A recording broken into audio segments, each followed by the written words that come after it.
यानंतर फुलंब्री तालुक्यात भाजप 3, शिवसेना 2 जागी विजयी ठरलेली आहे। ठाकरे सेना 1, शरद पवारांची राष्ट्रवादी 1 आणि काँग्रेसने देखील एका जागी विजय मिळवलाय। फुलंब्री तालुक्यात भाजप 3, शिवसेना 2 जागी विजयी झालेली आहे। महायुतीला या ठिकाणी मतदारांनी कौल दिलाय। पंचायत समितीचे 119 जागांचे निकाल समोर आले। भाजप मोठा अपक्ष ठरल्याचं पाहायला मिळतंय। आतापर्यंतची जी आकडेवारी आपल्या समोर येते जिल्हा परिषद आणि पंचायत समितीच्या निकालाची, अगदी काही वेळातच हे जे चित्र आहे ते आणखी स्पष्ट होण्यास सुरुवात होईल। काहीच जागा आता शिल्लक राहिलेल्या आहेत। महायुतीच्या नेते मंडळीचे पहिल्यांदा आभार मानते। कदेर गटातून जो लोकांनी माझ्यावर विश्वास टाकला त्या विश्वासाला मी पात्र ठरेन। शक्य होईल तेवढं माझ्यानं जेवढी जास्तीत जास्त काम करता येईल, प्रश्न महिलांचे असतील, जिल्हा परिषद शाळेचे असतील, गाव तिथं रस्ता असेल, शाळेचे प्रश्न असतील, मी जेवढं होईल शक्य तेवढे काम खेचून आणण्याचे प्रयत्न करेन आणि मतदारसंघातील लोकांना कसलीच अडचण येऊ देणार नाही।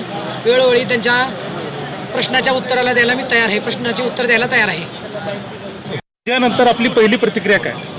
महायुतीच्या नेते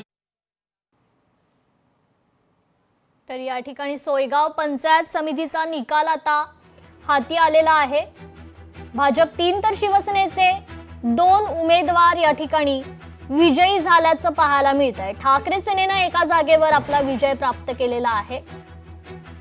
पुन्हा एकदा या ठिकाणी भाजप शिवसेनेची जादू पाहायला मिळते। सोयगाव पंचायत समितीचा हा निकाल।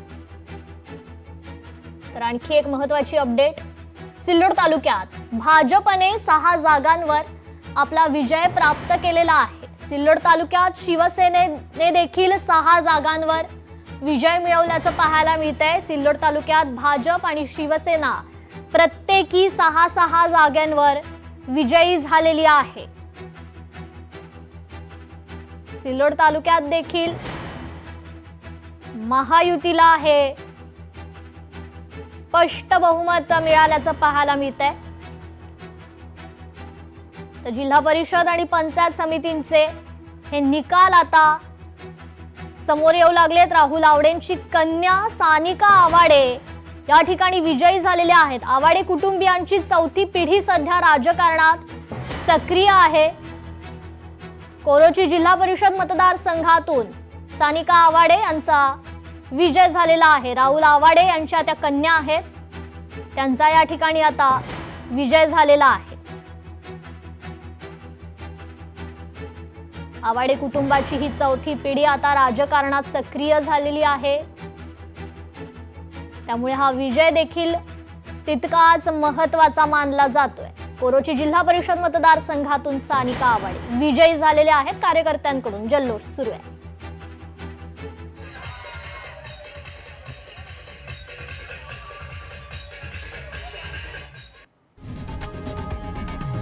लोकशाही मराठी ऐका, पहा, जागरूक रहा।